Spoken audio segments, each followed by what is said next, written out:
Genesis chapter 32. And Jacob went on his way, and the angels of God met him.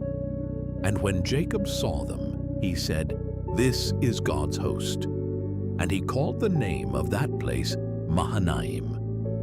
And Jacob sent messengers before him to Esau his brother, unto the land of Seir, the country of Edom.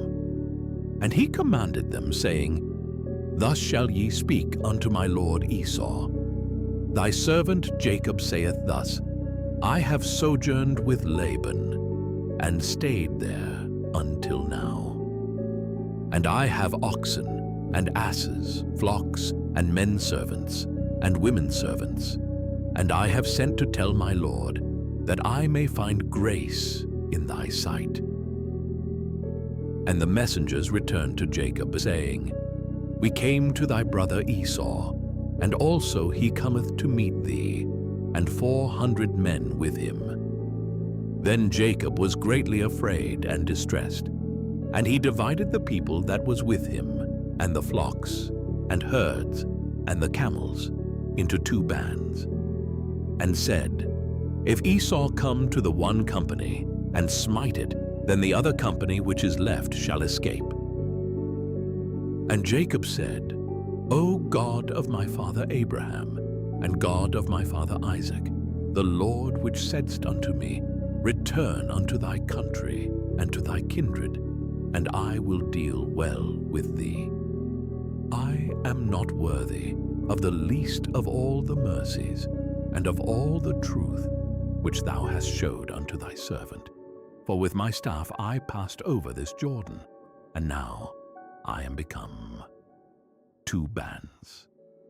Deliver me, I pray thee, from the hand of my brother, from the hand of Esau, for I fear him, lest he will come and smite me, and the mother with the children. And thou saidst, I will surely do thee good, and make thy seed as the sand of the sea, which cannot be numbered for multitude."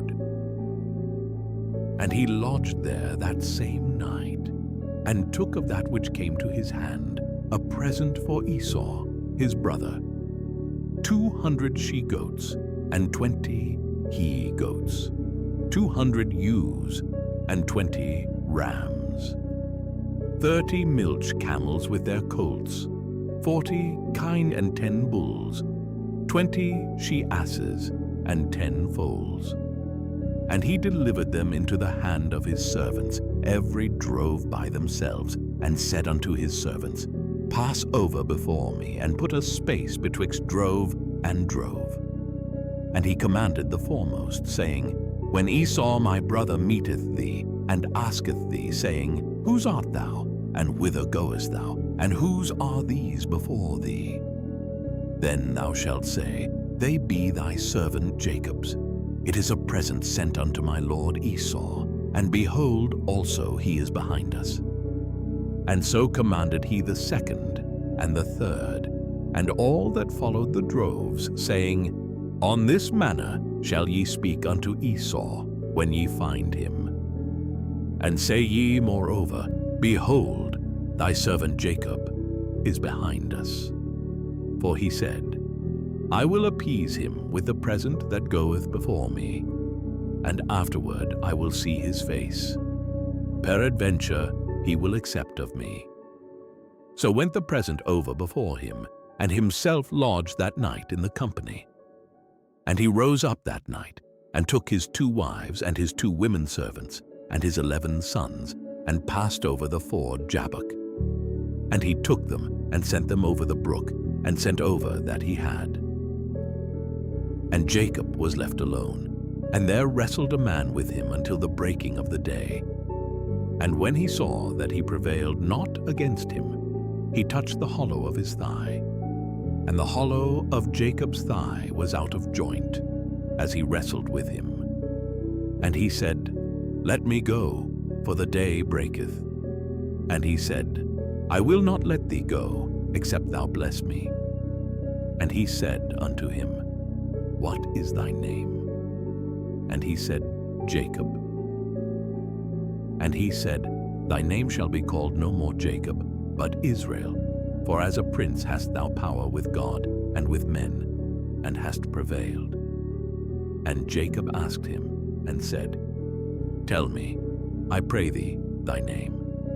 And he said, Wherefore is it that thou dost ask after my name? And he blessed him there. And Jacob called the name of the place Peniel. For I have seen God face to face, and my life is preserved. And as he passed over Penuel, the sun rose upon him, and he halted upon his thigh. Therefore the children of Israel eat not of the sinew which shrank, which is upon the hollow of the thigh unto this day, because he touched the hollow of Jacob's thigh in the sinew that shrank.